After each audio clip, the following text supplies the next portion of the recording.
ரஜினி எப்படின்னா அவர் என்ன மனசில் நினைக்கிறாருன்னு யாராலையுமே கண்டுபிடிக்க முடியாது. திடீர்னு அவர் ஒரு முடிவு எடுப்பார், அந்த முடிவு வந்து ஒரு சக்ஸஸ்ஃபுல்லாக இருக்கும். ஸோ கமல் படத்தில் நடித்தா அதில் என்னென்ன சிக்கல் பிரச்சனைலாம் வரும் அப்படின்னு ரொம்ப நாளாக தவிர்த்துட்டு வந்தார். ஆனால் இப்போ வந்து சம்மதம் சொல்லியிருக்கிறாரு. ஸோ இந்த படத்தை வந்து அதாவது ரஜினி கமல் கிட்டத்தட்ட 46 வருஷம் கழித்து 2 பேரும் சேர்ந்து நடிக்க போகிற படம்.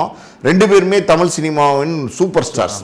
ரஜினி சூப்பர் ஸ்டார் தான், கமலும் சூப்பர் ஸ்டார் தான். அப்படி இருக்கும்போது இந்த 2 நடிகர்களையும் இன்னைக்கு இருக்கிற காலகட்டத்தில் ஒருத்தர் இயக்க போகிறார் அப்படின்னா அந்த இயக்கக்கூடிய ஒரு டேலண்ட் வந்து லோகேஷ் கனகராஜ் தான் இருக்குது அப்படின்னு வந்து கமல் நினைக்கிறார். காரணம் என்னன்னா, கமலுக்கு வந்து அவருடைய லைஃப் கேரியர்லேயே வந்து ஒரு சூப்பர் டூப்பர் படம் வந்து விக்ரம் கொடுத்தாரு. ஸோ அப்படி இருக்கும்போது கமல் வந்து லோகேஷை பெரிய லெவலில் நம்பி அவர்கிட்ட கதை கேட்கிறாரு. லோகேஷ் ஒரு கதை சொல்றாரு, அந்த கதை கமலுக்கு பிடிக்குது, ரஜினிகிட்ட போய் சொல்றாரு. ரஜினி அந்த கதையை கேட்டுட்டு எதுவுமே பதில் சொல்லாமல் ஒரு காஃபி மட்டும் கொடுத்து அனுப்பிச்சிடுறாரு. காரணம் என்ன அப்படின்னா, ரஜினிக்கு அந்த கதை பிடிக்கல, ரஜினிக்கு அந்த கதையில் நடிக்கிறதுக்கு உடன்பாடு இல்லை. ஸோ இதனால் வந்து லோகேஷ் கனகராஜ் இன்னைக்கு மாற்றப்பட்டுட்டார் அப்படிங்கிற ஒரு தகவல்லாம் வருது. அது காரணம் லோகேஷ் கனகராஜோடைய முந்தைய படம் தோல்வி படம் தான்.